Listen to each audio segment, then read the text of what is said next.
everybody. Welcome back to My Hips Don't Lie with Debora Utley. I'm on day 7 of my recovery, so it's actually Wednesday morning. I've typically been shooting my videos at night and then posting them the next day. I have to be honest though, last night, by the time I got up here to do my CPM machine, it was maybe 8 o'clock, and I was so wiped out, so tired. I couldn't even talk to you guys. I just laid here. I'm pretty sure I fell asleep, and then went right up to the couch to go to sleep. Yesterday was our first official day back at school, and while I took this week off to recover, I didn't take yesterday off because it was just meetings, and it ended up being actually a very short day with just some meetings in the morning, and then it was really a work day. And I know that I had told you before about my struggle to focus and concentrate. I really tried hard yesterday to focus and get some nitty-gritty done, and I was able to do a little bit, but still nowhere near my normal capacity for work. Some people are so kind and have been reminding me that I did just have surgery, and the effects of anesthesia take a while to wear off, and I'm very familiar with that. I think this is my 5th surgery within the last 11 years where I've been under. Some have been minor, some have been a little bit more major, but it does take a while. I am completely off the heavy pain meds. I haven't been taking those because I really haven't been, to be honest, having much pain. I really would prefer to have a little more so that I don't overdo it and hurt myself without realizing it. My external stitches are great. There's no pain there. They look great. I'll have those removed this Friday. But it's the internal work that they did that, of course, I can't see and I don't want to do any damage to. So I really want to be careful so that I don't have to do this again. So anyway, other than that, just not feeling super great, not looking super great. I feel like I haven't been eating well. I haven't been eating really a ton. I still don't totally have my taste back. I tried to have something that I love for breakfast this morning.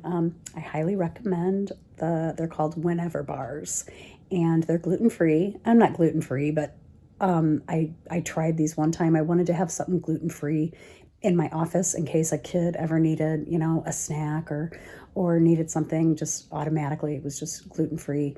And then of course I ate them before I was ever able to give them to a student.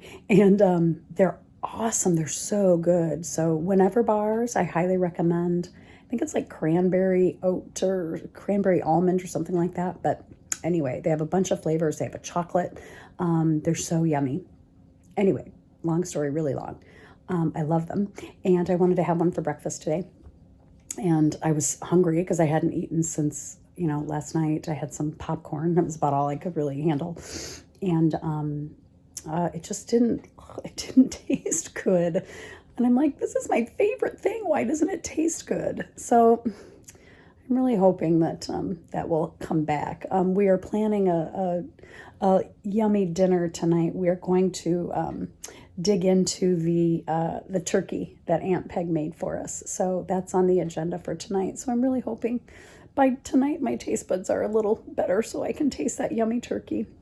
Anyway, so that's kind of where I'm at as far as physically.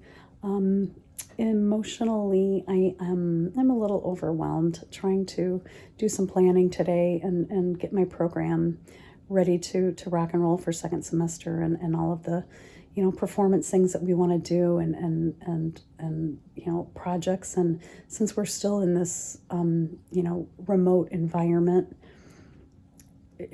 you know, it's so difficult teaching choir like this, right? And so somebody said to me back at the beginning of the school year, when I said, I go, I feel like a first year teacher again. All of the things I've learned and discovered.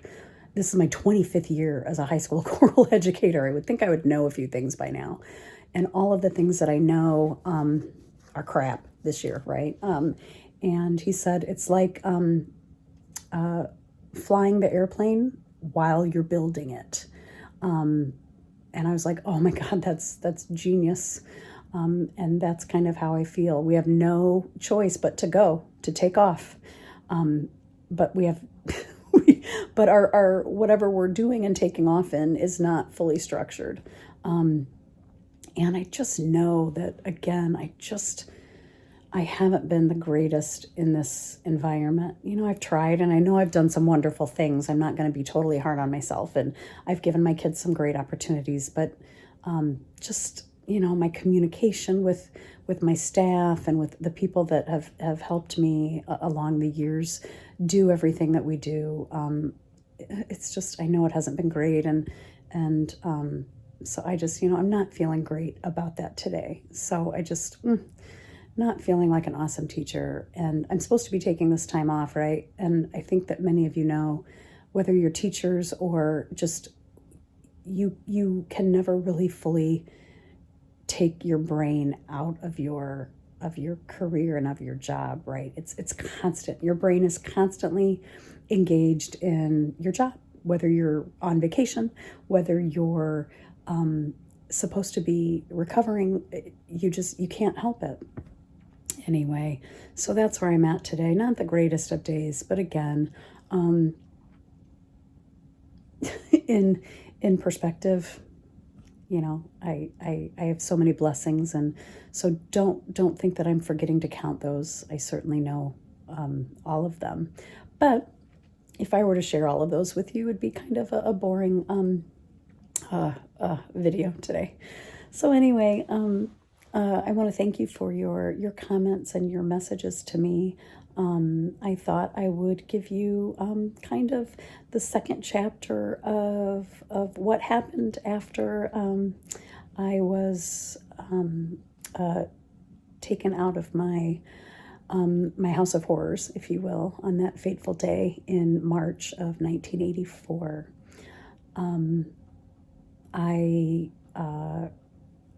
As I left you, the social worker and the police officer came back down from my house with just a bag of, I don't even remember what I had.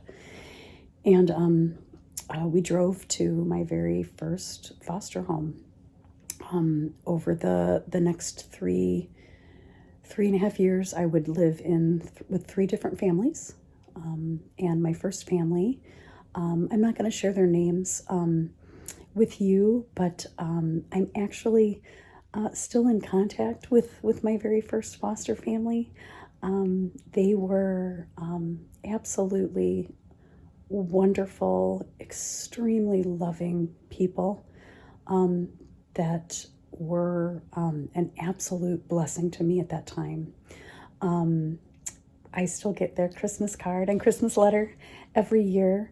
When I was a senior in college and was performing my senior voice recital, I sent them an invitation because we had, again, reconnected over the years, and invited them to my senior vocal recital, to which they drove to and came to, even though they didn't live extremely close.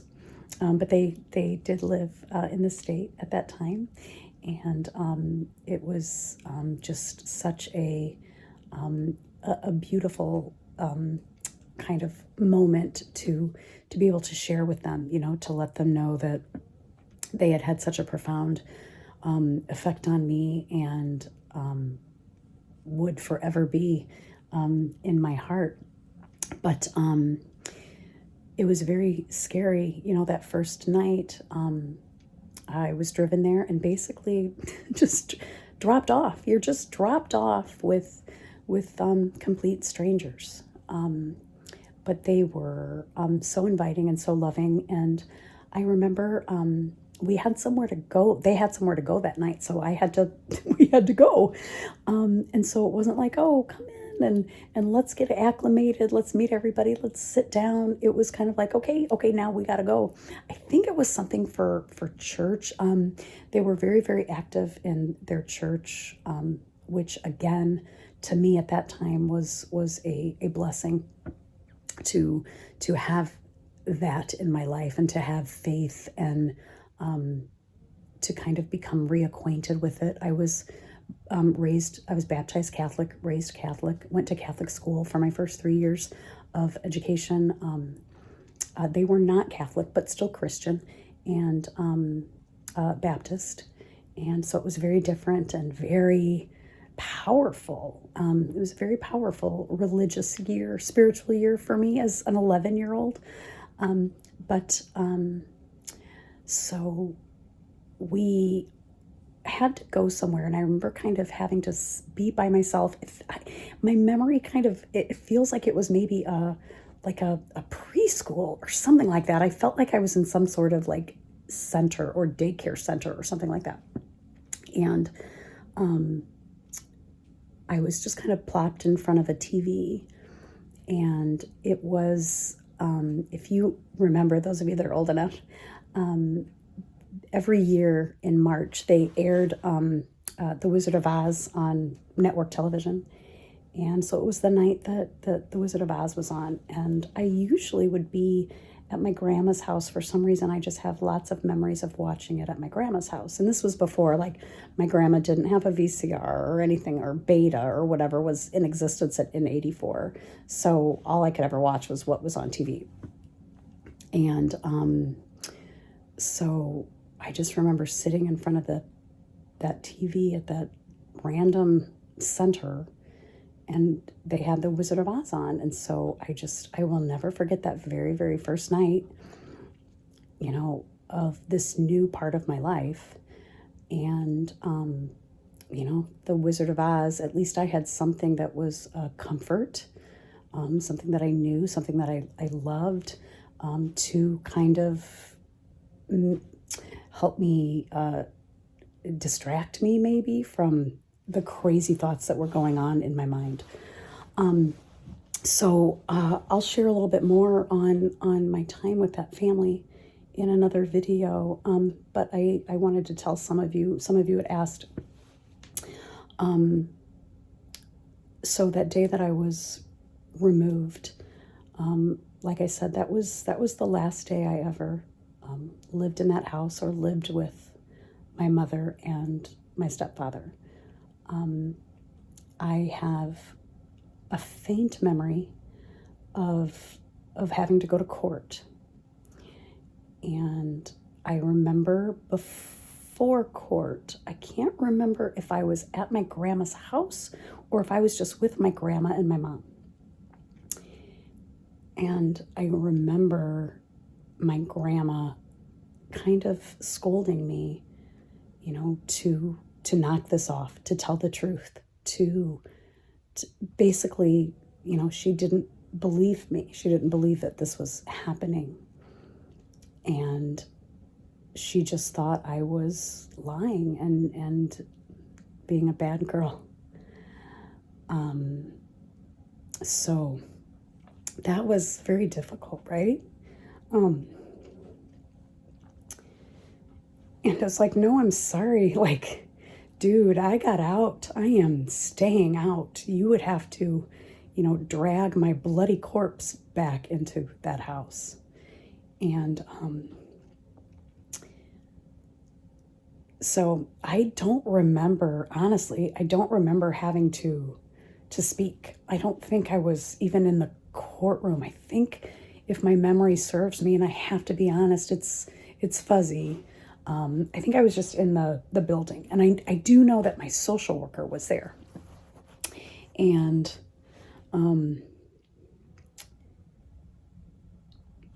all he got for all of these years was, I think he got 2 years probation, and that was it. That was it. And my mom again, she had to make a choice for herself and for her survival. And she stayed married to my stepfather until his death in 2009, because that was the only way she was going to survive, right? She never worked. She had to rely on him for survival. And so that was her choice, and that's great, that's fine. It took me a long time to understand how somebody could make that choice, to choose her spouse over her child, her only child. But I think at some point in college, maybe not even college, it might have been post-college for me, a little deeper into adulthood, into maturity, maybe, for me to know the difference between being a bad mother and being sick, right? So she was sick, and I don't think she was given the mental capacity to make unselfish choices or selfless choices. All she could do was look out for herself. I forgave that like a long time ago. She had no choice. I don't think either of us would have survived if she would have made another choice, if she would have chosen to leave him and care for me. I don't think that would have been the right choice. So I am weirdly grateful that she kind of was removed as my primary caretaker. And I was placed in the hands of, even though it was strangers, it was a better option, right? So, yeah, that's kind of where that played out. I was forced to go to group therapy, and I was forced to go to therapy with my abuser, with my stepfather. The goal of the state is to get the child back in the home. It makes absolutely no sense to me. But, when you become a ward of the state, you cost money, right? Foster families get paid. It's not a lot, and it certainly isn't enough. But, they get paid to care for a foster child. So they want you back. They want to fix it, right? So I remember the group therapy. It was torture, and it was bullshit. We would sit in a circle on a carpet in this room like once or twice a week. I can't even remember how often I would have to go, but the social worker would come pick me up, take me. And I remember they would tell us things like, you have a 95% chance of becoming prostitutes. You have I can't remember the math, percentage of becoming pregnant in your teens. And I just remember sitting there like, this is bullshit. Why would you, even at 11, right? Why would you tell us this?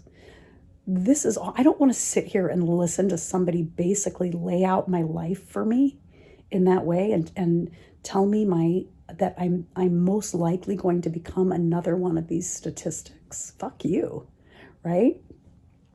So that was brutal, and I can't even remember how long I had to do that. Maybe a year, but I was not cooperative. And then I remember having 2 or 3, 4 sessions with a therapist and my stepfather, and I know I wasn't cooperative. I don't think I said a word.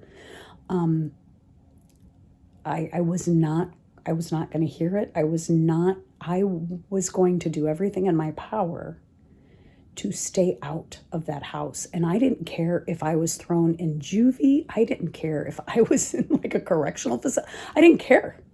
Anything was going to be better than going back into that house, right? So that was not an option.